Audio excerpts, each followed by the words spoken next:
ശബരിമലയിൽ സുപ്രീം കോടതി വിധി നടപ്പാക്കുന്ന സംസ്ഥാന സർക്കാർ സഭാ കേസിൽ ഇരട്ടത്താപ്പ് കളിക്കുകയാണെന്ന ഓർത്തഡോക്സ് സഭ ചെങ്ങന്നൂർ ഉപതെരഞ്ഞെടുപ്പ് സമയത്ത് നൽകിയ വാഗ്ദാനം നടപ്പാക്കാതെ ചതിച്ചുവെന്നും ആരോപിച്ച് സഭ രംഗത്ത് വന്നു.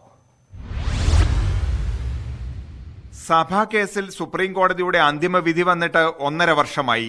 പക്ഷേ ഇതിനിടയിൽ വിധി നടപ്പാക്കാൻ ഒരു പ്രാവശ്യം പോലും സർക്കാർ തയ്യാറായില്ല. ആചാരപ്രശ്നങ്ങൾ കൂടി ഉൾപ്പെട്ട് സങ്കീർണമായ ശബരിമല വിധി നടപ്പാക്കാൻ ശ്രമിക്കുമ്പോഴും സഭാഭരണം സംബന്ധിച്ച വിധി നടപ്പാക്കാത്തത് ഇരട്ടത്താപ്പാണെന്ന് ഓർത്തഡോക്സ് സഭ പറയുന്നു. ഇത് ഒരു പള്ളിയുടെ അഡ്മിനിസ്ട്രേഷനെ സംബന്ധിച്ചുള്ള കാര്യം മാത്രമേ പറഞ്ഞിട്ടുള്ളൂ, ആചാരത്തിന്റെ കാര്യങ്ങളല്ല, വിശ്വാസത്തിന്റെ കാര്യത്തിലല്ല. പക്ഷേ ശബരിമലയിൽ നേരെ തിരിച്ചുമാണ്. അപ്പോൾ ചോദിച്ച ചോദ്യത്തിനുള്ള മറുപടി ഇതാണ്: എന്തുകൊണ്ടാണ് എന്ന് ചോദിച്ചു കഴിഞ്ഞാൽ ഗവൺമെൻറ് കൃത്യമായിട്ട് ഒരു ഇരട്ടത്താപ്പ് കളിക്കുകയാണ് എന്ന് ഞങ്ങൾ വിശ്വസിക്കേണ്ടിയിരിക്കുന്നു. തെരഞ്ഞെടുപ്പ് കഴിയുമ്പോൾ വിധി നടപ്പാക്കാമെന്നാണ് ചെങ്ങന്നൂർ ഉപതെരഞ്ഞെടുപ്പ് സമയത്ത് സർക്കാർ സഭയ്ക്ക് നൽകിയ വാഗ്ദാനം. ഇതനുസരിച്ച് സഭ ഇടതുമുന്നണിയെ പിന്തുണച്ചു.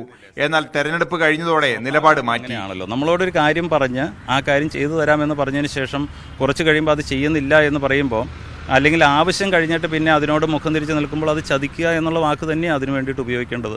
കട്ടച്ചിറപ്പള്ളിയിൽ 144 പ്രഖ്യാപിച്ച് ഓർത്തഡോക്സ് സഭയെ മാറ്റി നിർത്തി.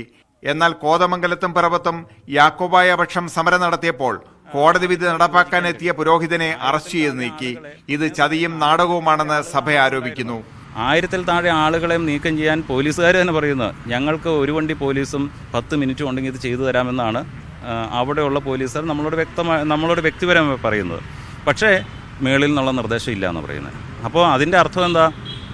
ഇത് ഒരു ചതിയാണ്, അല്ലെങ്കിൽ ഇത് ചില നാടകങ്ങളാണ്, എല്ലാവരെയും കൂട്ടി നിർത്താനുള്ള ഒരു ശ്രമത്തിൻ്റെ ഭാഗമാണ്. അതുമല്ലെങ്കിൽ ഏതെങ്കിലും തരത്തിൽ പുറമേ നിന്നുള്ള ബാഹ്യമായ ചില സമ്മർദ്ദങ്ങളോ അല്ലെങ്കിൽ ചില കാര്യങ്ങൾക്കോ കീഴടങ്ങേണ്ടി വരുന്നതുകൊണ്ട് ഗവൺമെൻറ് എടുക്കുന്ന നിലപാടാണ്.